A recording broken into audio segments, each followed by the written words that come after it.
This is Shoei's beautiful RF 1400, and in this video we're going to show how we put this chin mount on and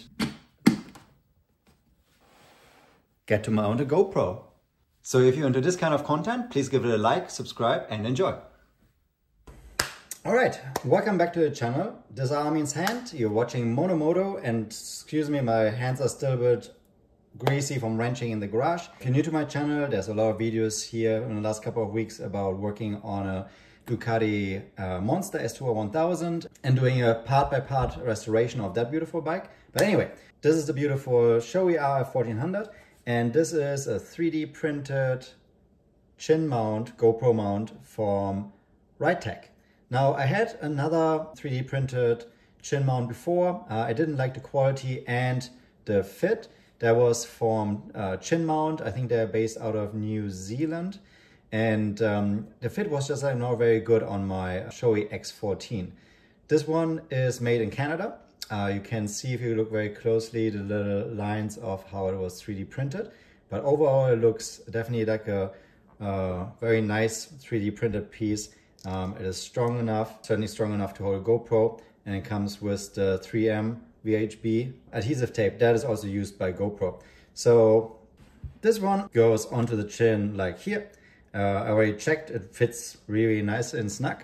So all we have to do is warm this piece up a little bit. The glue is just a lot more flexible when it's warm. The instructional video from RideTech says you could use, for example, a hairdryer. I'm just gonna put it at 150 degrees into the oven for a minute or two. And then we're gonna clean this area. You want to make sure there's no oil, wax, or anything like this on it, so it can actually stick to it. And then we're gonna give it a test ride. So yeah, let's clean this, warm this up, put it on, let it cure for a day. We will see how I do that. And then next stop, mount a GoPro and ride. All right, let's get cracking. Now let's clean this quick. I use isopropyl 70%. Don't go higher because you might strip the clear coat. For this I'm gonna use a little gift from BMW. Anyway, it's a free microfiber, it's clean. And if you have a little helmet donut, very, very helpful. You don't need this, but especially for the camera here, this makes things easier. Clean the area around the chin. It's gonna fit right here. The nice thing with cleaning alcohol is it evaporates very quickly. You definitely want to make sure this is dry before you apply any glue to it. Now, this piece comes out of the oven. I heated it up to 170. Make sure that you don't leave it in too long. That would be not good. This is nice and clean, and now the rubber is nice and warm. Let's remove the red tape. This one goes on into the middle. So we want to align it with the chopped off piece facing down and try to get it exactly in the middle. If it's not exactly in the middle, it doesn't matter. It's a GoPro, it's off center a little bit anyway. But for aesthetics of your helmet. So I'm first gonna put it on very gently. Can you check from the side the alignment and check from the front if this is exactly the way you want to have it forever on your helmet. Of course you can remove it anytime, but then you would need to cut a new VHB gluey thing into bed and warm it up a little bit. It's a bit of work, but of course you can reuse it and reposition it. I think I'm pretty happy. So now I'm pressing a little bit down.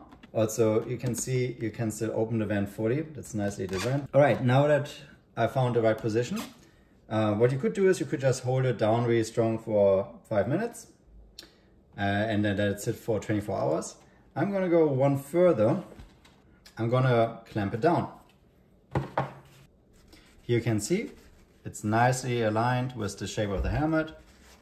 We have the tissues here to not make any scratches, and now the clamp will do the work for us. Press it down.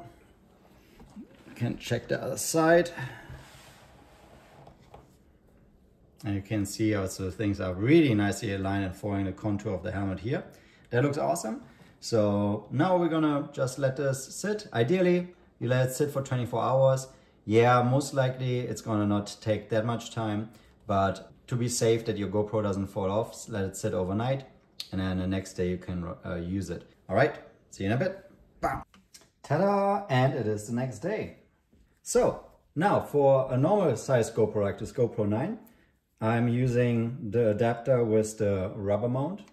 This reduces vibrations. And then one short link, and then this is just a special screw, but you can use any short screw to mount this. Here's the longer one, so you have access to the bay.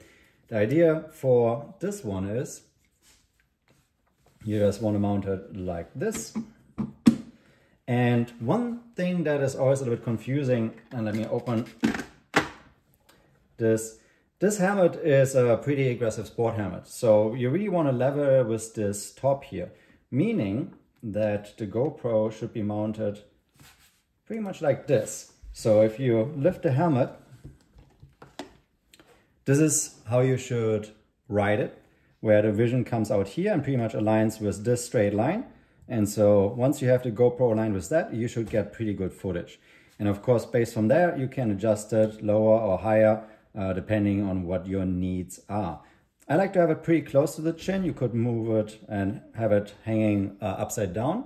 The GoPro can fix that in the software, no problem. But then you would have a view that is like really under your chin. This is close to like your nose area, and I really like that. So this is for the mounting for the full size from front. Pretty clean, with like one extra link and then this one screw. And of course, this one you can close, and this will stop quite a bit of vibrations. Second option, as of 2022, GoPro has the 11 mini. And this is nice because it has a back mounting. It has like these mounting tabs on the bottom that are magnetically saved, so they stay there. And it has also one at the back. So with this guy, I also used the vibration stopping rubber one, where you can slide it into the RideTech chin mount and have it here. Again, for alignment, you want to align it with this line, and you see this is really easy. It has even more range than the previous setup, and it has one piece less. So I really like how small the setup is. Of course, this is also lighter. So you have a really non-intrusive light setup. If you want a different setup, but you can also use these mounts on the bottom. But I quite like this to have it here. Buttons are easy to reach. And yeah, so you would roughly angle it like this. And again, you can take out your cell phone to check the angle in the footage. So always take some test footage. But this is the setup, works really, really nice. And now to actually show some footage, let's go ride a bike.